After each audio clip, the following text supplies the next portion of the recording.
Kitab Nehemia. Nehemia pasal 1. Doa Nehemia bagi orang Israel. Riwayat Nehemia bin Hakhalia. Pada bulan Kislev, tahun ke-20, ketika aku ada di Puri Susan, datanglah Hanani, salah seorang dari saudara-saudaraku, dengan beberapa orang dari Yehuda. Aku menanyakan mereka tentang orang-orang Yahudi yang terluput, yang terhindar dari penawanan, dan tentang Yerusalem. Kata mereka kepadaku, orang-orang yang masih tinggal di daerah sana, yang terhindar dari penawanan, ada dalam kesukaran besar dan dalam keadaan tercela. Tembok Yerusalem telah terbongkar, dan pintu-pintu gerbangnya telah terbakar. Ketika aku dengar berita ini, duduklah aku menangis dan berkabung selama beberapa hari. Aku berpuasa dan berdoa ke hadirat Allah semesta langit. Kataku, ya Tuhan Allah semesta langit, Allah yang maha besar dan dahsyat, yang berpegang pada perjanjian dan kasih setianya terhadap orang yang kasih kepadanya, dan tetap mengikuti perintah-perintahnya. Berilah telingamu dan bukalah matamu, dan dengarkanlah doa hambamu yang sekarang kupanjatkan ke hadiratmu, siang dan malam bagi orang Israel. Hamba-hambamu itu dengan mengaku segala dosa yang kami orang Israel telah lakukan terhadapmu. Juga aku dan kaum keluargaku telah berbuat dosa. Kami telah sangat bersalah terhadapmu dan tidak mengikuti perintah-perintah, ketetapan-ketetapan, dan peraturan-peraturan yang telah kau perintahkan kepada Musa, hambamu itu. Ingatlah akan firman yang kau pesan kepada Musa, hambamu itu, yakni, bila kamu berubah setia, kamu akan kucerai-beraikan di antara bangsa-bangsa. Tetapi, bila kamu berbalik kepadaku dan tetap mengikuti perintah-perintahku serta melakukannya, maka sekalipun orang-orang buanganmu ada di ujung langit, akan kukumpulkan mereka kembali dan kubawa ke tempat yang telah kupilih untuk membuat namaku diam di sana. Bukankah mereka ini hamba-hambamu dan umatmu yang telah kau bebaskan dengan kekuatanmu yang besar dan dengan tanganmu yang kuat? Ya Tuhan, berilah telinga kepada doa hambamu ini dan kepada doa hamba-hambamu yang rela takut akan namamu. Dan biarlah hambamu berhasil hari ini dan mendapat belas kasihan dari orang ini. Ketika itu, aku ini juru minuman raja. Nehemia pasal 2. Nehemia diutus ke Yerusalem.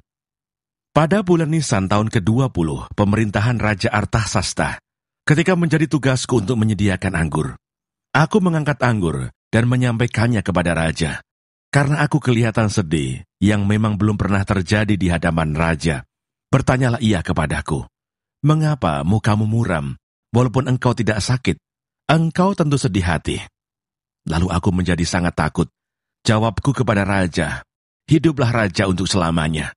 Bagaimana mukaku tidak akan muram, kalau kota, tempat pekuburan nenek moyangku, telah menjadi reruntuhan, dan pintu-pintu gerbangnya habis dimakan api. Lalu kata raja kepadaku, jadi, apa yang kau inginkan? Maka aku berdoa kepada Allah semesta langit. Kemudian jawabku kepada raja, jika raja menganggap baik dan berkenan kepada hambamu ini, utuslah aku ke Yehuda, ke kota pekuburan nenek moyangku, supaya aku membangunnya kembali. Lalu bertanyalah raja kepadaku, sedang permaisuri duduk di sampingnya, berapa lama engkau dalam perjalanan, dan bilakah engkau kembali? Dan raja berkenan mengutus aku, sesudah aku menyebut suatu jangka waktu kepadanya.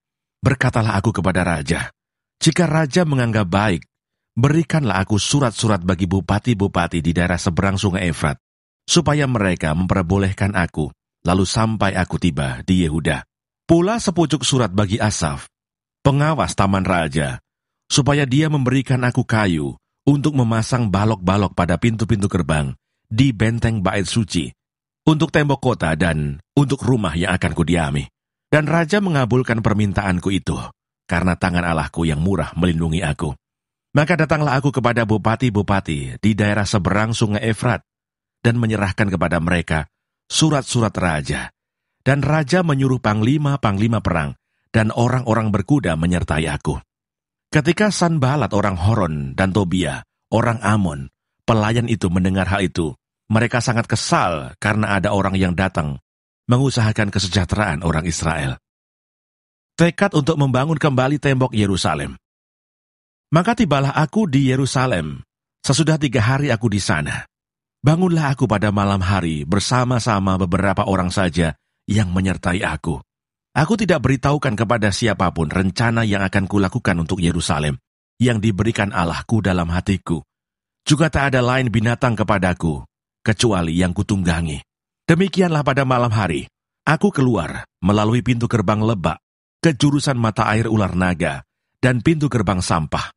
Aku menyelidiki dengan seksama tembok-tembok Yerusalem yang telah terbongkar, dan pintu-pintu gerbangnya yang habis dimakan api.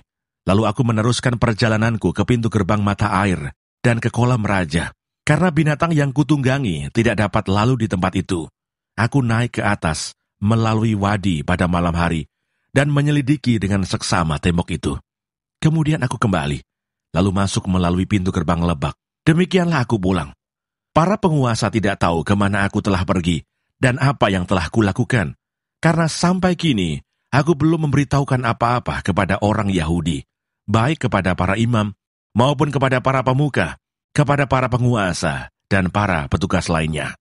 Berkatalah aku kepada mereka, kamu lihat kemalangan yang kita alami, yakni Yerusalem telah menjadi reruntuhan, dan pintu-pintu gerbangnya telah terbakar. Mari kita bangun kembali tembok Yerusalem, supaya kita tidak lagi dicela. Ketika aku beritahukan kepada mereka, betapa murahnya tangan Allahku yang melindungi aku, dan juga apa yang dikatakan Raja kepadaku, berkatalah mereka, kami siap untuk membangun. Dan dengan sekuat tenaga, mereka mulai melakukan pekerjaan yang baik itu. Ketika Sanbalat, orang Horon, dan Tobiah, orang Amon, pelayan itu, dan Geshem, orang Arab, mendengar itu, mereka mengolok-olokkan dan menghina kami. Kata mereka, apa yang kamu lakukan itu? Apa kamu mau berontak terhadap raja?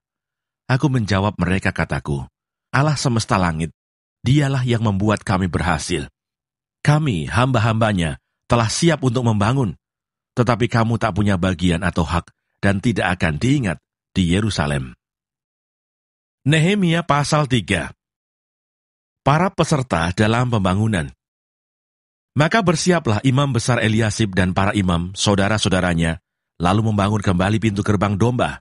Mereka mentahbiskannya dan memasang pintu-pintunya. Mereka mentahbiskannya sampai menara Mea, menara Hananeel. Berdekatan dengan mereka orang-orang Yeriko membangun. Dan berdekatan dengan orang-orang itu, Zagur bin Imri. Pintu gerbang ikan dibangun oleh Bani Senaa. Mereka memasang balok-balok, lalu memasang pintu-pintunya dengan pengancing-pengancing dan palang-palangnya.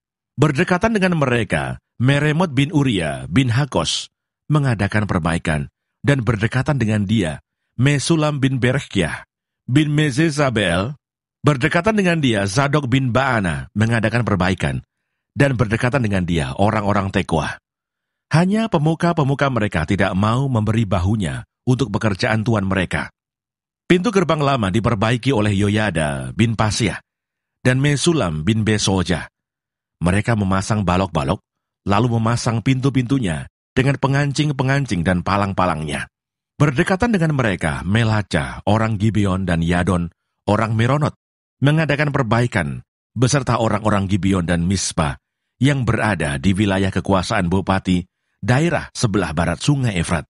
Berdekatan dengan mereka, Uziel bin Harhayah, salah seorang tukang emas, mengadakan perbaikan, dan berdekatan dengan dia, Hananya, seorang juru campur rempah-rempah.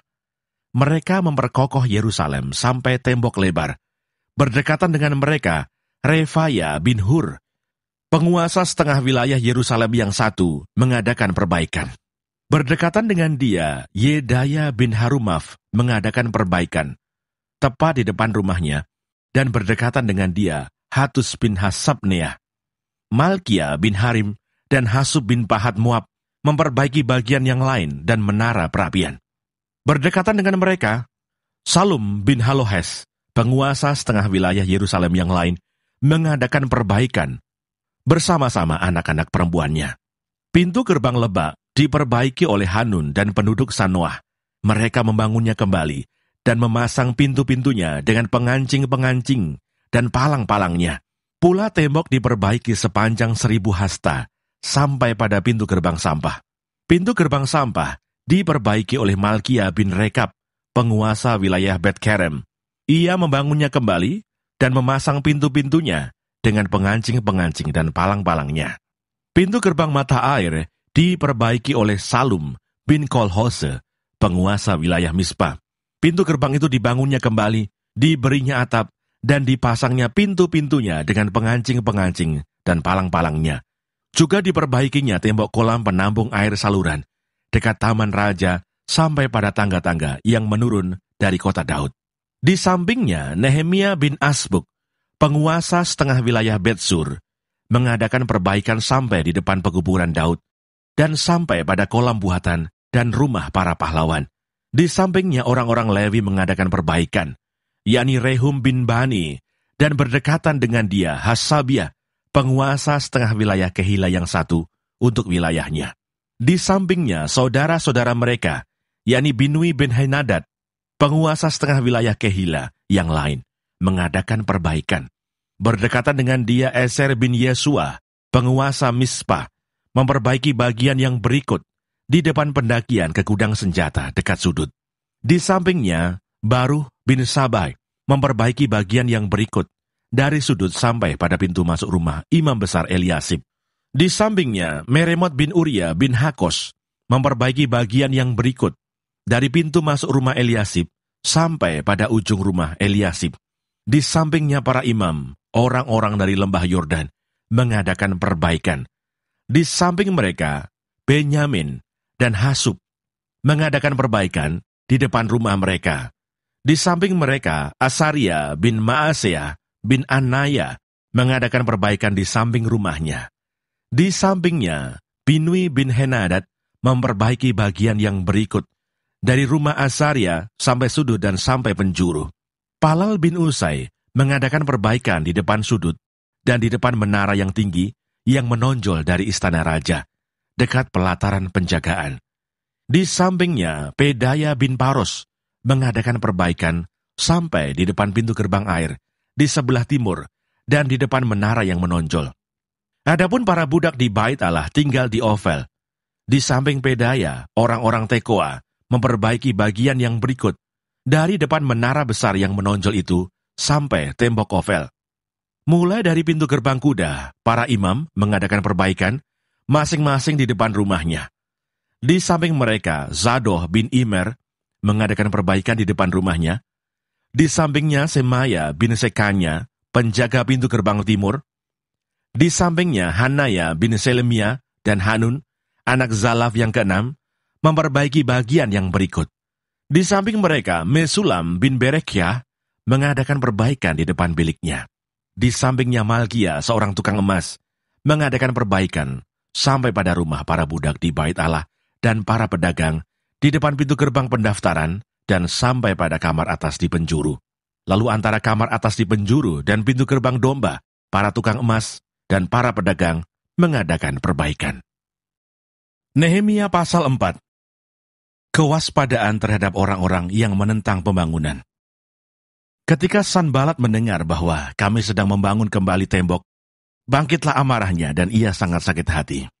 Ia mengolok-olokkan orang Yahudi dan berkata di hadapan saudara-saudaranya dan tentara Samaria, "Apa gerangan yang dilakukan orang-orang Yahudi yang lemah ini?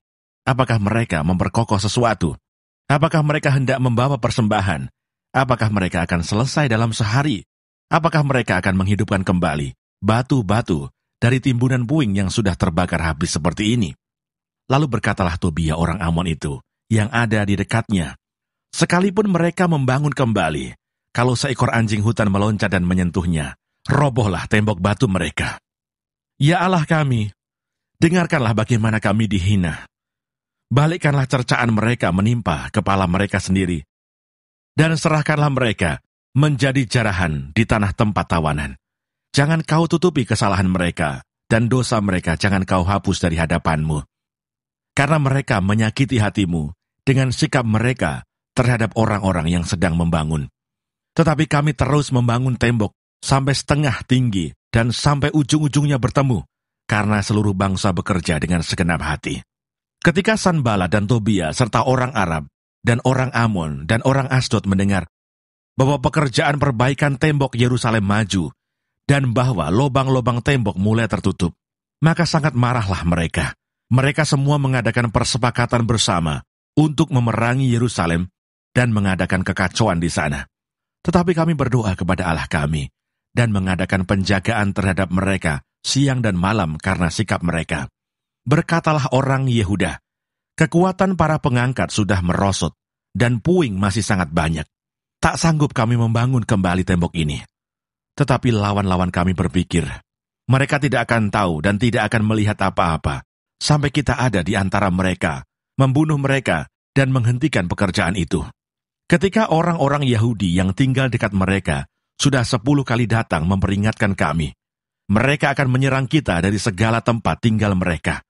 Maka aku tempatkan rakyat menurut kaum keluarganya dengan pedang, tombak dan panah di bagian-bagian yang paling rendah dari tempat itu, di belakang tembok, di tempat-tempat yang terbuka.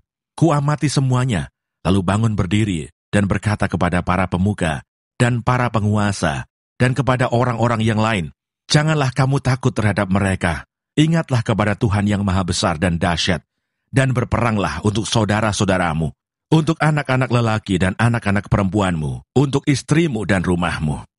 Ketika didengar musuh kami, bahwa rencana mereka sudah kami ketahui, dan bahwa Allah telah menggagalkannya, maka dapatlah kami semua kembali ke tembok, masing-masing ke pekerjaannya. Sejak hari itu sebagian daripada anak buahku melakukan pekerjaan, dan sebagian yang lain memegang tombak, perisai, dan panah, dan mengenakan baju zirah, sedang para pemimpin berdiri di belakang segenap kaum Yehuda yang membangun di tembok. Orang-orang yang memikul dan mengangkut melakukan pekerjaannya dengan satu tangan, dan dengan tangan yang lain mereka memegang senjata. Setiap orang yang membangun bekerja dengan berikatkan pedang pada pinggangnya, dan di sampingku berdiri peniup sangkakala. Berkatalah aku kepada para pemuka dan para penguasa dan kepada orang-orang yang lain, pekerjaan ini besar dan luas, dan kita terpencar pada tembok yang satu jauh daripada yang lain. Dan kalau kamu mendengar bunyi sangkakala di suatu tempat, berkumpullah ke sana mendapatkan kami. Allah kita akan berperang bagi kita. Demikianlah kami melakukan pekerjaan itu, sedang sebagian daripada orang-orang memegang tombak dari merekahnya fajar sampai terbitnya bintang-bintang. Pada waktu itu juga aku berikan perintah kepada rakyat. Setiap orang dengan anak buahnya harus bermalam di Yerusalem, supaya mereka mengadakan penjagaan bagi kami pada malam hari dan melakukan pekerjaannya pada siang hari. Demikianlah aku sendiri, saudara-saudaraku, anak buahku, dan para penjaga yang mengikut aku, kami semua tidak sempat menanggalkan pakaian kami. Setiap orang memegang senjata dengan tangan kanan.